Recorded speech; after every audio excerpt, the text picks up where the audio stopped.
post-game. This is just like straight up right afterwards on the field interview. You didn't even get a chance to rest. I was just kind of taken back. No Gatorade. Sweat's still falling down your brow. So on behalf of everybody, I want to thank you again for sitting with me and sitting with us, giving us a sort of glimpse into the pipeline. Great to see you. Thank you, you too. Yeah, it's my pleasure. I want to touch on something that was being said.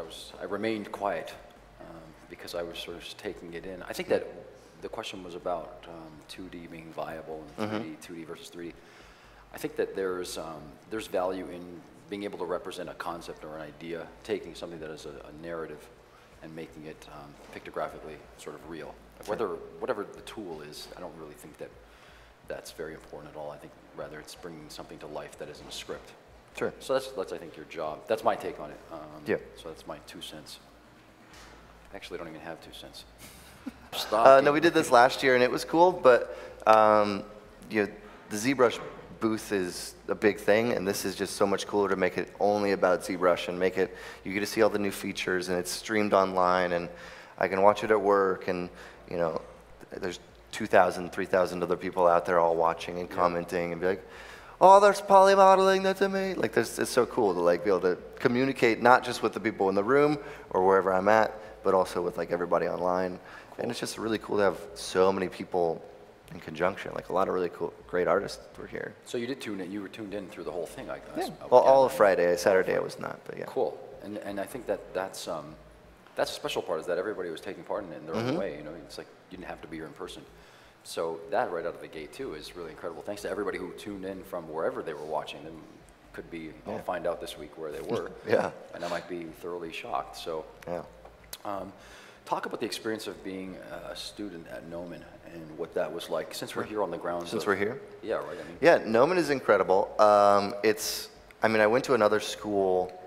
I'm from Denver, and so I went to another school before I came here. Okay. And I'd actually graduated full, 4-year bachelor degree in animation, so I was learning 3ds Max and just general animation and modeling and texturing and everything there.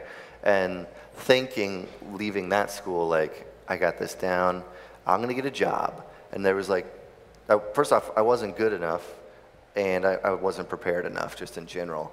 So I started looking for other schools, and I came out to Gnomon, and just light years, like triple, quadruple, million times more than what I thought I was good at. Like if I thought I was this good, I was this good, right? As soon as I came out here. And I just learned so much so quickly. It was a much different place then too. I remember I believe we first met just out there. I remember. It was like 08. Yeah, it was 08 or 09, the beginning of it all. And it was a much different place then as well. It's just as good as it was. I mean, it just seemed to be sort of a lot smaller in a way. A little smaller, a little less labs, less less labs, people. less space. There's a couple of extra labs now is sort of growing, which is a positive thing. It's good. It still retains that sort of, I think, that tight-knit community, but also the extremely high threshold for what is expected. So there's no secret about that. The best thing about it, and the best thing about being here and in Hollywood, and being able to being able to come to things like this, like that's part of the thing, right? This is on the Gnomon lot. So if you're a student at Gnomon, it's like, oh, just go to the Gnomon lot. Right, epic win for the people who have made the trek to be students of course. here. That's like, totally cool. Yeah, and then all of the teachers are working professional artists. Right. So, when my 3D teacher in Denver was telling me stuff, he had worked on some small-time stuff, but then you come here and it's like, oh, this is, so-and-so, and, big names that I really respected and liked, and, it's a totally different ball game. It's a different level. It's like falling into the fire, actually. Coming to Los Angeles was kind of like that for me as well. I was like really not very familiar with a lot of things, and then sort of felt like, whoa, You're also Canadian. Toronto. I'm also Canadian. So there's that. There's the joke. So from Denver originally, what I wanted to ask you was, yesterday we had Dylan Eckern from Disney, who was a friend of ours from school as well, is also from Denver. Did you know each other there? Or? No, we didn't. We actually only lived maybe romance. Here 20, maybe 15, 10 miles away from each other. Yeah. Wow. Which in Denver is not big. In LA, that's like an hour and a half away. Yeah. But, right? 14 miles to Santa Monica, exactly. 4 hours later from here. But yeah, we didn't know each other. We met each other here at school, just randomly. Okay. He was 1 term ahead of me, so he graduated, 2.5 months, 4 months ahead of I did. Wow.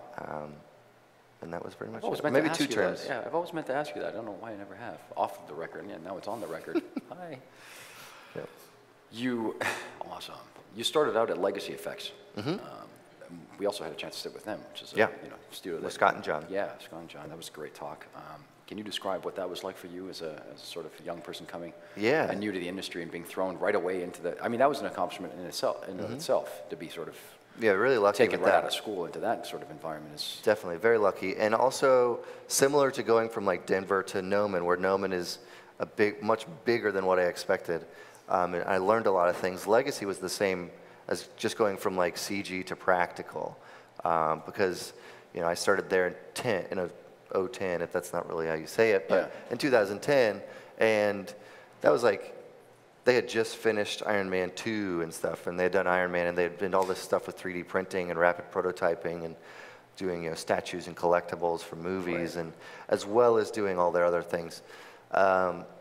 So having to come out and be like, yeah, I know how to UV and texture map and do all these cool things that Noman taught me, and then they're like, we don't need any of that. Just sculpt and learn how to rapid prototype, learn how to deal with physical space, learn how to deal with certain things that you couldn't do in the computer. So when you work in practical, you got a robot, whatever you're working on, you can't have transformer syndrome. You can't have them mutate from a small box and turn into a giant thing because there's not enough space there. Right. So even when there's shoulders and arms and stuff moving, it's all practical. It can't intersect. It can't butt into itself. So it feels like as if you were actually just thrust into digital sculpting in ZBrush. It was like kind of, of course you had the experience here at Noman. There was, you had some critical acclaim with a piece that was, I think it was the Joker with a sort of very nice hat. That was a long time ago, but it was still relevant at this point. And you're still, I got a few pieces up here. Surprised you come back and you're like, oh, that's mine. Didn't know that was going to be bringing characters to life. So that's. Hey, by the way, Dylan's watching right now. Is he really? Dylan. Yeah. He says, he had a comment for you. He said, you and him still challenge daily. Yeah. Yeah. That's awesome. Hi. The power of streaming. Then you moved on and you took your ZBrush sword with you to Naughty Dog on Uncharted 3 and Drake's Deception. How can you describe going from a completely sort of sculpturally based workflow in trying to bring what you said was basically, sculptures to life for rapid prototyping to the game environment, which is like, again, a whole other can of worms. Yeah, it's super different. I mean, the skill sets are all very similar. Right, but they're like But it's like the 3 triangles of you got like games, you got film, and then you got practical. And they're all using it, but they're all using it in different ways. So the hardest thing for me to actually get, when I was applying and interviewing, the main thing they were asking me was like, so do you know how to do do you know how to do texturing? Do you know how to deal with like low-res geometry? Like simple game things, but it's like, I've been working in high-res film land for a long time, and printing and things that they don't necessarily care about as much. They care about sculpture, but they don't care about all of the ways we were doing it.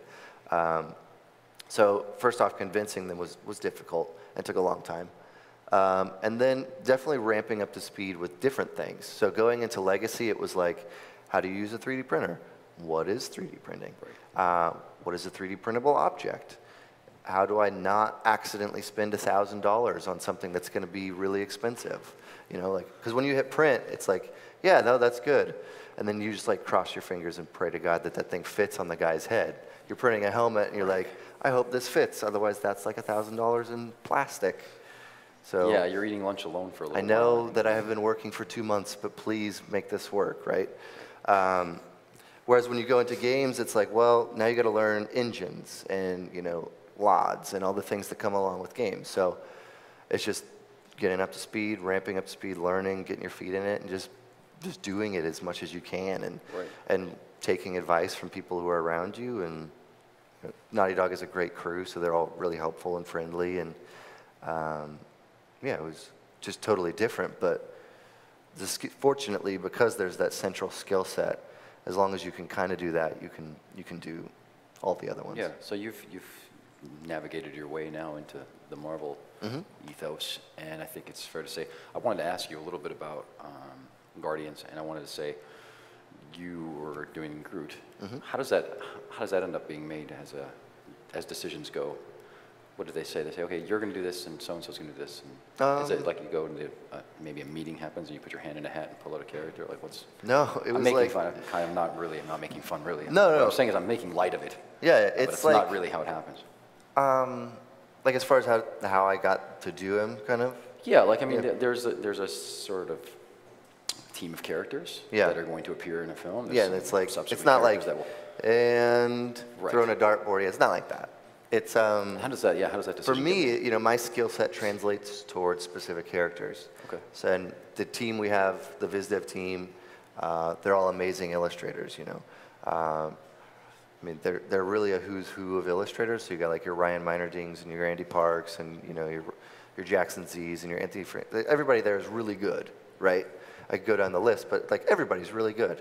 So when it comes to costume design, no offense to myself, I'm not going to hold a candle to those guys. Right. So when it comes to, you know, mech design, maybe I can maybe handle them, but when it comes to creature and character design, it's like I can kind of hang in some rounds with them, right? So when it's time to divvy up, you know, you got somebody's going to do Star-Lord, and somebody's going to do Gamora, and somebody's going to do Drax, and somebody's got to do Rocket, and somebody's going to do Groot. It was like, I'll do Groot. You guys cool with that? Sure, yeah, you can try Groot. Go for Groot. Fortunately, one of the first ones, actually the very first one I did before James was even on, before the director was even on, they liked it once he came on. So he liked the direction I was going, and it just kind of spun like right into my wheelhouse as far as like what they were interested in. Pretty sweet deal. Yeah, it was just a lot of luck, I think. Nice. Luck and the skill set being like fitting the character too, because they knew it was going to be a CG character. They were thinking about doing, you know, stuff with it early, and so they were wanting a model, and it's just like, well, either way you're going to be having to model it, so just get started on it concept-wise too. We touched on it briefly earlier. How many iterations would you say went into sort of coming to that conclusion before you presented the piece? How many? Yeah. How many before you get really comfortable with it? For me, I would say there was a total about 8 or 9. 8 or 9 times? From me. Right. You know, the rest of the guys of the team did pitch in as well, so. They had their own versions of the Yeah, they had characters, their what own you're saying. versions So it's as well. not as if that character was off limits. No, not at all. They were No, free they to all- present what they wanted. And Exactly. Cool, okay. You've moved into the realm of teaching recently, over the last little while, and describe some of the challenges or some of your teaching experiences over the course of the past little while. I love teaching. It's pretty fun, right? It's really fun because it does 2 things for me. The first thing is it makes me do personal work, because I don't like doing classes, like especially if I do a live class, I don't like doing classes where it's the total cooking show. So that's why I wanted to do demo today as well. I didn't just want to show you guys like 4 models and be like, and that's how you do it, done, right? I want to also do the things with the students. So as the students are doing the work, I'm going to demo and I'm going to do my work, and then I'm going to come back and I'll be like, all right, I did my homework, I hope you did your homework, this is where I got to, now I'll show you how I got to where I got to. So the good thing is that it makes me do personal work. And then it also, you know, makes me think, and if I'm thinking, like, is this how I do it? It, like, reinforces it. Like, I have to actually question it. Yeah, you're compounding that exactly. with yourself. Exactly. And then disseminating that information. But to them. it's great. I love teaching. It's really fun. Talk about, like, what challenges have you experienced with challenges of it? newcomers to the realm of teaching? 3D? Yeah, of teaching. And how do you deal with that specifically? It can be the hardest thing, and now I realize this, that I was a terrible student, because like there's like you got 10 people in a class, just hypothetically. Right. 2 of them really care, but 2 more care but don't want to do the work, or just don't have time. Life gets in the way, sure. And then you got 6 other people who are there who are just like along for the ride. And the hardest thing is when you're putting in like all this energy, and it's like, come on, yeah, I'm doing my work, and then it's like you show up to class and 1 person turns in work, Yeah. and you're like, okay, like I'm trying, let's do this, like let's do work together. So that's my main complaint, is like I just wish everybody wanted to do it, but you can't do that. That's just how it works. And I know for myself, like I had a class with Jared Morantz, who's actually one of my good friends now, and a Gnomon teacher. Yeah, he's great. His work is And great. I Hey, slept Jared. through his class, like actually. I think one day slept through his class. Well, at in your Millman. defense, however, that class is in the morning. It not is in the Sunday. morning. Like, it was in the morning. On It's a on Saturday. On a Saturday morning. I mean, you're like, But I actually slept through it one day. it's not his fault they've scheduled it then. I mean, it's, you know. And so I look back now being like, oh, Just let's clarify that. We don't, hold on a minute, we're putting it out there as if it's like a sleeper of a class. First and No. foremost, is he's a Jared's really class, good, really good class, Take it awesome away. guy, fantastic teacher. you repair this, not me. I was a terrible student. That's what I'm putting it on. So don't be a terrible student. That's yeah, what it is. he's yeah. got a class that's full of information, and He's really it would behoove you to sit in that class. He's a ZBrush guy. Right, So- right. And there's a heavy 2D aspect to that creature design class, so that's also very cool. What are you working on in your free time? Outside of those, if you even have a moment. Well, I just got married about 2 months ago, so that's what I was Okay. working on mostly. Yeah, thank you. I was mostly working on that. Okay. So you're working on, yeah, you're preparing probably for that jazz. We got another guy who's getting married soon. I've heard. It's like planning and plotting. Plenty of advice about what not to do. Right. Yeah. Right. I too have fallen victim to the married thing, and there's plenty of advice of what not to do. So that ate up. when planning. Ate up. That sounds really terrible to say. Yeah. Like that took up a lot of my time. Like as We far as spent a lot of time. Yeah, that's the I'm learning the correct words. positive way to spin things here. We spent a lot of time planning together. yeah. So I'm married yeah, a little there we longer go. than he is. Right. Yeah. Right. Yeah. This that is helps. live. Thanks. I got to remember that. Yeah. I'm in trouble. Yeah, I'm in trouble. Me too. The couch this evening. I spent a lot of time getting married, so that took a lot away from doing personal work and doing anything. So I'm kind of just now getting like back into the flow. The of full that. swing of it. Yeah, the full swing of doing stuff. But I have some ideas that I want to get off the ground. You know, said that. some Yeah, the Hush project. conceptual things that I want to work on, and you know, the new IPs, sculpture with art, and just trying a lot of new things. None of them I'm going to talk about, but I have things in the oven. You're a busy guy. Yeah. That's fair enough. We got any Twitter questions that want to come through in a first time ever Twitter yeah. interjection? Oh, okay. Well then. Well, unfortunately, no, there are no more. Is there? Did you want to say something? You were hovering around in a nice way. Come a little closer. We're just getting ready. We got about 2 minutes. Oh, cool. Okay, so I'm going to take an opportunity then. At present, I want to. No one leave though, because don't- we're giving stuff away. Don't Yeah. leave. Yeah, don't leave. There's a whack of stuff to be given away. And I have to say the chat window was entertaining. Yeah, Oh yeah.